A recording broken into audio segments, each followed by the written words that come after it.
Alright, what's up guys? I made a video the other day about welders, realized I didn't lay down any beats for you guys, so today I'm going to go ahead and throw down a couple welds with each of my welders, show you what each one does, try to explain to you some of the things I didn't like about the arc welder, some of the things I do and necessarily don't like about the flux core welder.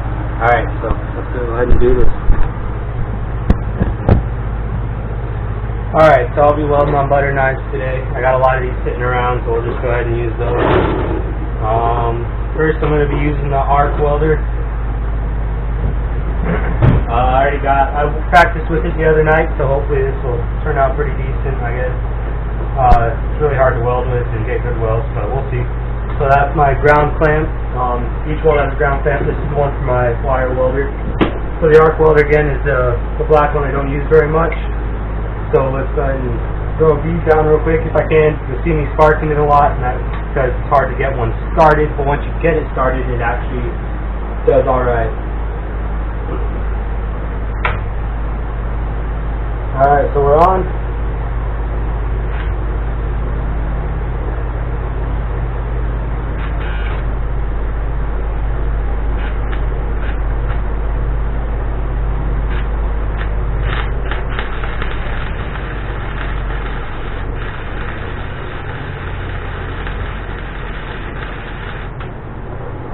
Alright, so you see there, it took me a couple strikes to get it going. It's pretty typical with these, the outside layers, some sort of, I'm not sure what kind of material it is, but it breaks off and allows the metal to contact the metal. So I'm going to go ahead and throw a bead on the thinner stuff down here.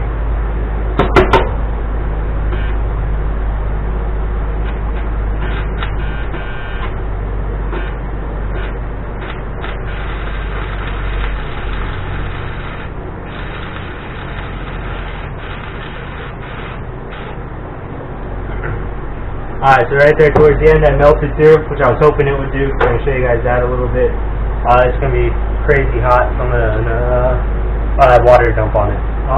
So I'll show you, I think it's called slag, is what arc welders do. You always see guys in the videos beating off the slag.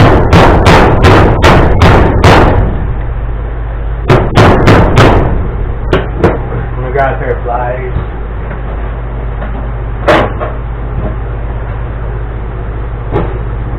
Alright, so here we can see with the arc welder, on the thicker metal, got a whole bunch of gaps once it got the slag all beat off. Down here on the thinner stuff, it actually welded really good. We got some good penetration, it looks like, and you can see how the welds, they actually look pretty decent. Down here at the end, just that tip of my fingers where I melted through. So today it's welding through thinner metal. It's welding thinner metal well, where normally it wouldn't, and that's why I quit using it. But there's the arc welder for you. Again, all these extra chunks, it's still hot. It's called slag, and that's what makes welds difficult with those, in my opinion. Alright, we got more fresh butter knives. Actually, I have to clean them off. I don't know what dripped in the box I'm holding them in, but they seem to be catching on fire, so I went ahead and wiped them down real quick. Here is my flux core wire feed welder, whatever you want to call it. It's this yellow guy here. Flip them on.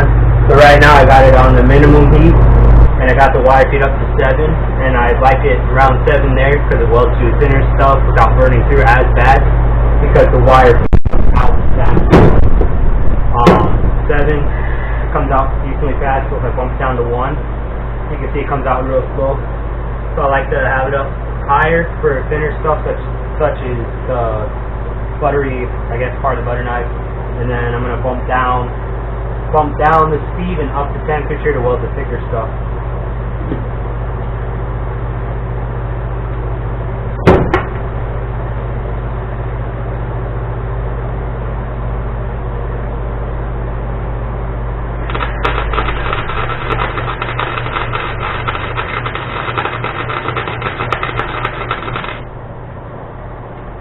Alright, so that was a pretty terrible weld. I had my wires speed up too high. Might throw it on a different one and see, but you can see all the spatter. That's one of the things that these gasless welders do, is spatter. And then you can see some of the dusty powdery stuff around it, which again the gas welders help prevent. I'm gonna grab a new set of butter knives and try it again.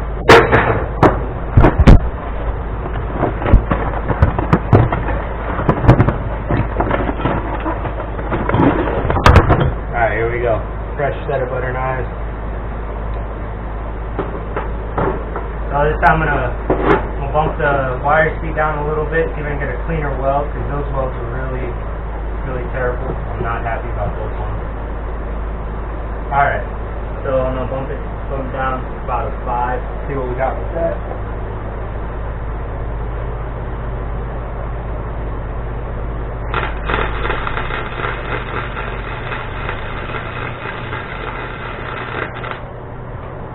Alright, that is the weld I like. That's how I like my welds to lay down. They said if you get a good weld, it sounds like you're ripping a piece of paper, and that's how you know you get a good weld.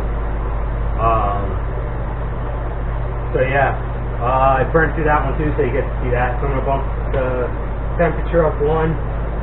I'm actually going to leave the wire speed where it's at, and I'm going to try welding the thick end. I got a gap down there, so I'm going to try to fill in the gap also.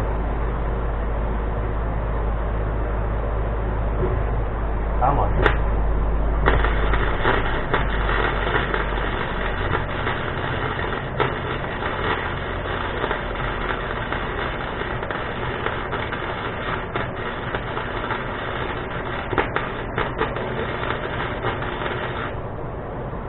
So that one there, you should have seen all the spatter coming off, all those glowing beads coming off. So with this one here, I usually hit it with a wire brush to get all that extra powdery looking stuff off, makes the weld look cleaner and better. I just got a wire brush on my drill. Wow, it's looking hot.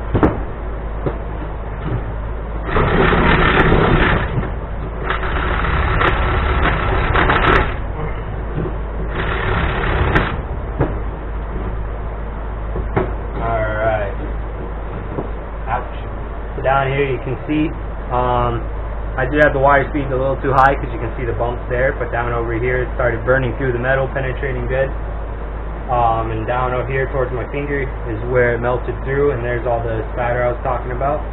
And this guy here, I didn't have the wire speed up quite enough, didn't have the temperature up enough, but the weld still looks decent. I mean, it's holding together. So that's a basic rundown of how they weld. You gotta ground them with the cable. This one you just pull the trigger and go. This one you gotta contact. And then temperature adjustments, wire feed adjustments. So that's it. I'm gonna talk about welding a little bit today. Tonight it's dark out, obviously. But a lot of videos have welding in them, and it I kind of strayed away from those videos because I couldn't weld, didn't have a welder, so those videos were just too much stuff I couldn't do. So I'll go over a couple different types of welders, the ones I've used at least, and then the ones I own. So I'm not a professional welder. I can lay a bead down, I can hold metal together, but that's about it. So first off is my arc welder, first welder I bought. It uses sticks to weld, and you contact these sticks to the metal surface after you grounded it. And sorry, I got distracted. Contact sticks to the surface, and that's how it welds. I don't like them very much because it's hard to get good penetration to the metal. It seems to crack a lot. It's just hard to use. To start your initial weld is fairly difficult. So I lost track of that. Oh, I got mine at Harbor Freight for about $90. Higher amp welders, they're obviously more expensive, but they work better. That's what you see a lot of guys using in their videos. It's not what I'll be using. I mean, this is mine right here, and it's dusty because I don't use it. Next welder I'll be going over is a wire feed welder. Mine's a flux core. It's gasless. That's the one I use for most of my stuff. So with that one, you gotta handle with the trigger. You pull the trigger and the wire spools out the end. That's the one I use the most. It's easy to get good penetration on the metal, and then it just creates better looking welds in my opinion. I like it a lot. The wire on those is about $35-40 a spool for mine. So it's not as cheap as the arc welder where the sticks are about $5 box, maybe $10 box, depending on what you get. There are other types of welders out there. The other ones I've used is a gas welder. It's the same as mine. It's just got a gas speed to it. It creates cleaner welds, less spatter, less of this chalky, flaking looking stuff. But yeah, so those are welders I've used. That's what I like using is my wire feed welder. It's got wire control. It's got 4 heat settings on it. Better higher end ones actually have a dial for heat, and then a separate dial for the wire feed. But that's what I enjoy. So penetration on the metal, I know I mentioned that. Penetration is where when the two metals touch together and you start welding, it's how well it melts both sides of the metal, and then whether you're using stick or wire, it fills in that gap. That's what's considered penetration. So if you can get both those metals to melt well and the wire to fill it, it's a really strong weld. It's a really good weld. So I think that's it. Yeah, that's it for now.